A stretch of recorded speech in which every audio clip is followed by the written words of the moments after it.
Resin art में doubling tool की बहुत ज़्यादा अहमियत है। चाहे आप मैनुअल यूज़ करें, चाहे आप इलेक्ट्रिक यूज़ करें, मेरे पास दोनों ही हैं, मैं दोनों ही यूज़ करती हूँ। उसकी वजह ये है ना कि छोटे आर्टिकल्स होते हैं तो उनके ऊपर मेरे से मैनुअल पे काम नहीं होता। लेकिन जहाँ पे मुझे ज़रूरत महसूस होती है मैनुअल की, मैं मैनुअल भी कर लेती हूँ। ये आपके सामने मैनुअल डबलिंग टूल है। इसका बटन प्रेस करें तो ये इसके डिप्स हैं, ये पूरा घूमता भी है और इसके बटन प्रेस करो ना तो इसके पूरा ऊपर से डिप उतर जाते हैं और ये डिप बआसानी दराज से भी मिल जाते हैं, टीमू से भी मिल जाते हैं। जिस तरह उसके डिप्स मिलते हैं उस तरह इसके भी मेरे पास हैं। छोटे के लिए मैं छोटा यूज़ करती हूँ, बड़ों के लिए मैं बड़ा टिप यूज़ करती हूँ। बस चाहे जौन सा भी यूज़ करो ना तो उसका बस ये है कि आपने बहुत एहतियात से इस्तेमाल करना है। ये आपके सामने मोल्ड के अंदर जितनी भी चीज़ें पड़ी हुई थी आर्टिकल्स, मैंने सोचा था ये आपके सामने डीमोल्ड करूँगी।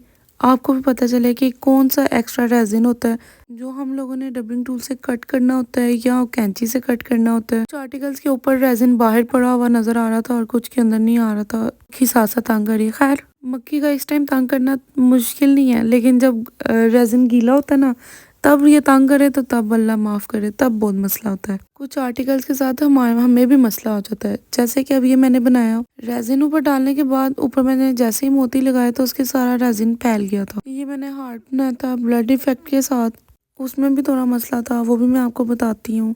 इसमें भी मैंने डबलिंग टूल यूज़ किया हुआ है, इस पे भी किया हुआ है जो मैं साफ़ कर रही हूँ। ये मेरे बाबा के फ्रेंड हैं, उनको बाबा ने देना है। बस इसका काम इतना रह गया था कि इसके ऊपर बस हैंगिंग लगनी है, बाकी ये तैयार है। इनकी फिनिशिंग भी जितनी भी हुई है ये भी डबलिंग टूल के साथ ही हुई है। आने का मकसद यही था। इस वाले आर्टिकल में यही मसला हुआ था जब मैंने मोती डाले और रेज़िन बाहर आ गया। अब वही बात है, इस रेज़िन को मैं मैनुअल वाले से क्लियर तो नहीं कर सकती थी, तो मैंने इलेक्ट्रिक वाले से किया। ये वाला जो था मेरा आर्टिकल ब्लड इफेक्ट वाला, इसके अंदर मैंने मैनुअल भी यूज़ किया और दूसरा इलेक्ट्रिक भी किया। उसकी वजह भी यही थी कि मैं दोनों ही मतलब जो जिसमें मैं कंफर्टेबल थी मैंने वही यूज़ किया।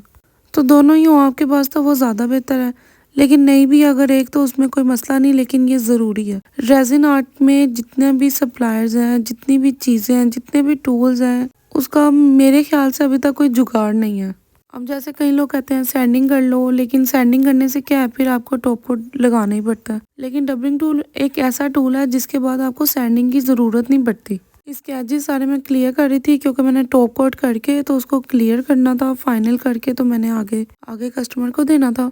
लेकिन मेरी आदत भी है कि मैं कोशिश यही करती हूँ कि थिन लेयर लगाऊँ एपॉक्सी रेज़िन की, और जितने भी बड़े बड़े आर्टिकल्स मैंने ये बनाए हुए ना, ये सारे मैंने एपॉक्सी रेज़िन यूज़ किया, यूवी रेज़िन यूज़ नहीं किया।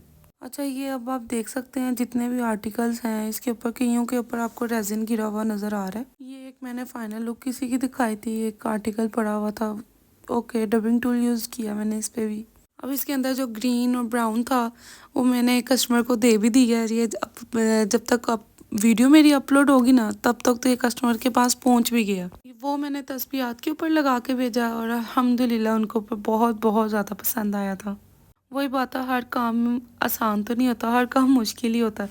हाँ, अगर ये इसके ऊपर आपके मोल्ड के ऊपर से कोई ना उतरे, कोई आपने आर्टिकल बनाया है वो ना उतरे, ये देखिए मैं अभी इसको डीमोल्ड करने की कोशिश कर रही हूँ। हालांकि देखिए मैंने जब इसके अंदर रेजिन डाला ना तो ना इसके अंदर तब भी मैंने अल्कोहल स्प्रे किया था, लेकिन जब मैंने उतारी थी तो तब भी यही मसला आता है, कईयों पे आता है कईयों पे नहीं आता।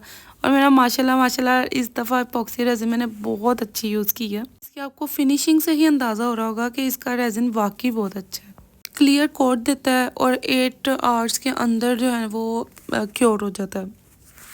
ये जितने भी थे ना इसके ऊपर हल्का हल्का करने की ज़रूरत थी क्योंकि इसके एजेस ना मुझे चुभ रहे थे, तो मैंने कहा इस तरह पे कस्टमर को भी नहीं ठीक लगता, तो फिर मुझे इसको एजेस इस तरह क्लियर करने थे, स्मूथ करने थे, ताकि ये कि कस्टमर के पास जाए तो उसको भी कोई फील ना हो। यहाँ पर भी थोड़ी थोड़ी ज़रूरत थी, इतनी कोई ख़ास नहीं थी। मेरे ख्याल से पीछे जितने आर्टिकल्स हैं ना, मेरे ख्याल से ब्राउन पे ज़रूरत थी और ग्रीन पे ज़्यादा ज़रूरत थी। ये जितने तीनों आपके सामने नज़र आ रहे हैं ये सारे अल्हम्दुलिल्लाह कस्टमर के पास चले गए हैं, और इन्हीं को देख के कस्टमर ने मुझे और ऑर्डर भी दिया, वो भी मैं इंशाल्लाह ताला आपके साथ जल्दी शेयर करूंगी। अगर आपको कोई भी क्वेश्चन हो, आप इंस्टाग्राम के ऊपर टिकटॉक के ऊपर मुझे मैसेज करके कोई भी आपके मैसेज हो, कोई भी क्वेश्चन हो, किसी चीज़ की आपको समझ ना आ रही हो, आप मेरे से पूछ सकते हैं। अच्छा, ये देखें, अब ये जितना भी एक्स्ट्रा रेजिन था ना इसने मुझे बहुत तंग किया। उसको मैंने फिर मुझे ये मसला आ रहा था कि मैं अगर मैनुअल डबिंग टूल्स यूज़ करती हूँ ना, तो मुझे इतना मसला आ रहा था कि मैं किस तरीके से इसको वो फिनिश दूँ जो मेरे बाकी आर्टिकल्स में फिनिश आई थी। तो मैंने फिर एक तरीका सोचा, मैंने इसको कैंची के साथ काटा। मैंने ना इसकी कटिंग के लिए अलग ही कैंची रखी हुई है। इस सारे आर्टिकल के पास करीब करीब करके ना अच्छे तरीके से मैंने कैंची से कट कर दिया था। और कट करने के बाद भी मैंने इसको इलेक्ट्रिक वाली के साथ यूज़ किया, मैनुअल वाला यूज़ नहीं किया। और इसी से जितनी अच्छी फिनिश आई थी, इसके ऊपर वो मैनुअल वाले ने काम ही नहीं था करना, ना मेरे से नहीं था और ना शायद आप करें तो आपसे हो जाए। इसकी सारी फिनिश अच्छे तरीके से करके इसको क्लियर किया और फिर मैंने कस्टमर को दिया। हर चीज़ इतनी मैटर करती है, कई कस्टमर तो हर एक चीज़ देखते हैं, फिनिश कैसी है, पैकिंग कैसी है, बबल है नहीं है, और कहीं तो नहीं इतना कुछ कहते हैं, लेकिन आई डोंट नो व्हाई। कहता भी तो वही बंदा है जिसको ऑलरेडी आर्ट के बारे में पता हो, क्या करना है, कैसे करना है, क्या होना है, ये सारा कुछ। इतने मुश्किल लग रहा था मुझे भी जब मैंने सीखना स्टार्ट किया था, लेकिन अल्हम्दुलिल्लाह अब मुझे आदत हो गई है काम करना। मैंने इसमें अपने हर एक चीज़ ली है। मैंने ये नहीं की कि ये नहीं लेती तो चलो ये नहीं लेती, लेकिन मुझे हर चीज़ की ज़रूरत पड़ती है। जैसे अब ये बिल्कुल एक जैसे कह सकते हैं अननेसेसरी भी है, और अननेसेसरी भी इसलिए है कि हमें लगता है, लेकिन ये नेसेसरी है, बहुत ज़रूरी है। ये टूल्स हमारे बहुत ज़रूरी हैं। वही बात है, ये टूल्स होंगे तो हम अपना काम भी कर सकेंगे, नहीं तो इन ये टूल्स नहीं हो तो हमारा काम वहीं पे रुक जाता है। इसकी भी फिनिश बड़ी अच्छी कर ली थी मैंने। मेरे ख्याल से ये सारे मैंने ना उसमें बनाए थे, मैट पाउडर डाल के बनाए थे। एक इंस्टाग्राम पे लड़के हैं, बहुत अच्छे उसके होते हैं, ये आपके सामने है। अगर फिर मैं आपको कह रही हूँ कि अगर आपको कोई भी मुझे पूछना हो, कोई क्वेश्चन करना हो, आप मुझे कमेंट भी कर सकते हैं, या इसके अलावा आप इंस्टाग्राम के ऊपर भी कर सकते हैं।